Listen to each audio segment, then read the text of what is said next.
In the day, so they say, is we just had a style. Ronnie Van Zant had a great gift for talking to people and to write lyrics that everyone could relate to.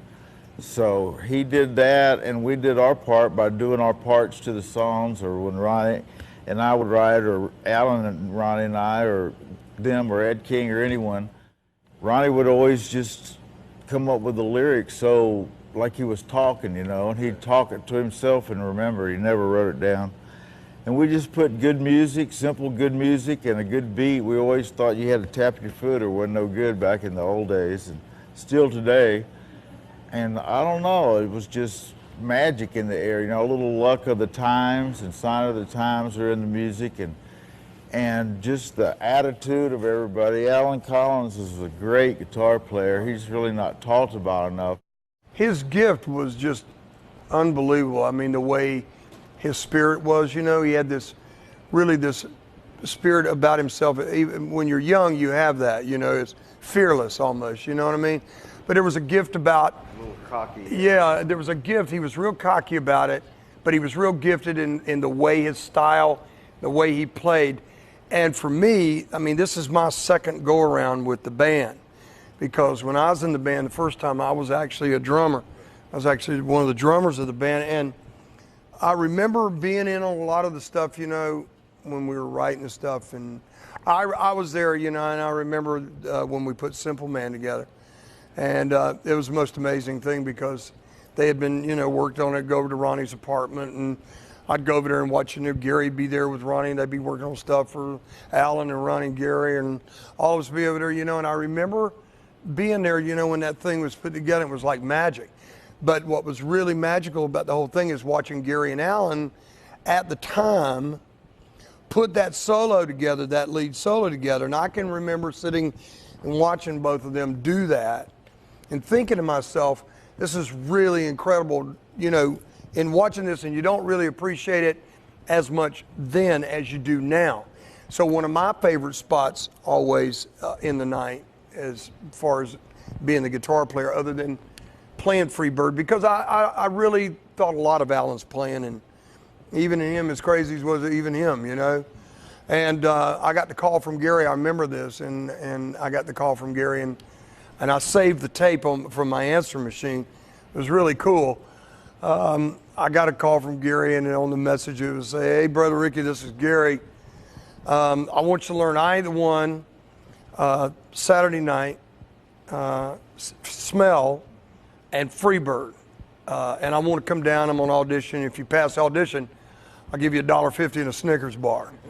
And so I set about. What was so cool about it is that my style of playing, kind of ironically, was really kind of similar to Alan's. It's just in some ways. So in order to play that stuff, and I promised him, look, I'll play Alan's stuff, and and I'll make sure that I play it to the max of the way he did it, and I'll try to bring that to the show every night, and even the records or whatever, But I said, I promise you I'll do that, So it's a big honor for me to stand there and play that stuff in Alan's memory. And thankfully, I'm glad I passed the audition, because it was so cool, man. I learned everything note for note. But Alan's spirit was just a real free-spirited thing. And especially being back there when you're young, like a garage band, you got the whole world out in front of you, and you're real innocent at that time, and you go, okay, we're going to chin the world now. Nothing's going to stop us. And that's basically what Lynyrd Skynyrd did, I was just saying that's what we did with this album, is just try to go back to the old days and go in there with a good song and do it kind of live, like we'd play live. We just did the bass and drums and the guitar track, and then went in and did our own parts. Everybody kind of came up with their own part to the song and made it a song. That's what we always used to do, because our philosophy was the singer is the song, right? Always the singer is the song. And everybody kind of put their part to it in the old days, and it came out everybody blending, and everybody's part blended, because you had to write to the other guy or it didn't work. And I think people don't do that as much nowadays. Everybody does their own part or their own thing, and But anyway, we put them all together and tried to do it on this album too. And we got Sparky to play, like Steve Gaines or Ed King in the old days would always play a Strat or something different than Alan and I, and to have that sound and a different style. He was from L.A., Ed King, and Stephen Gaines was from Oklahoma, old Okie, barred up on Motown, so he played all kinds of stuff and was great. And Sparky's a Nashville cat who plays all kinds of stuff great, and he can play anything, and it's just great to have it all note for note, the old stuff and the new stuff. It's kind of flavored the same way. We all have our own style and sound, and it blends, you know. That's what we try to make it live, and where it sounds the same live as on the record, because a lot of groups don't do that. When you hear them, they don't sound quite like the record you've been hearing.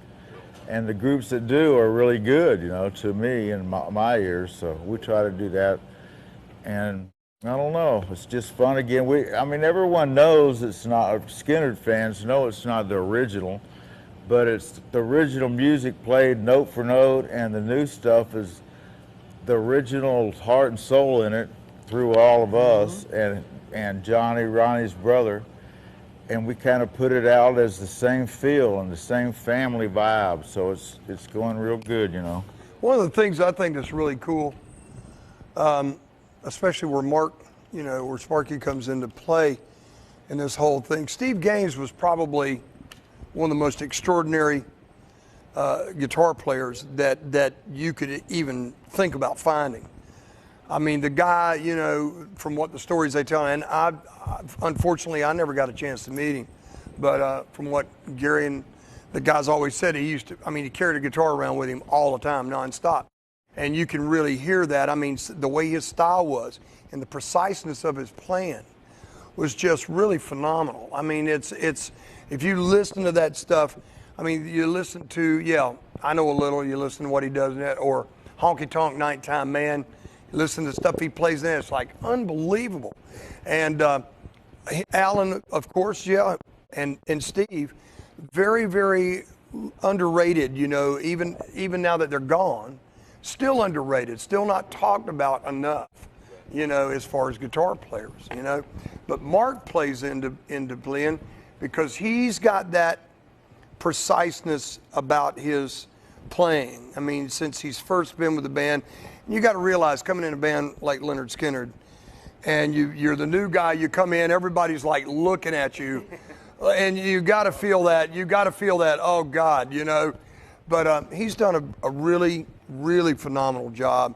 I thought he played really phenomenal on the record, and his contributions was just, you know, was great.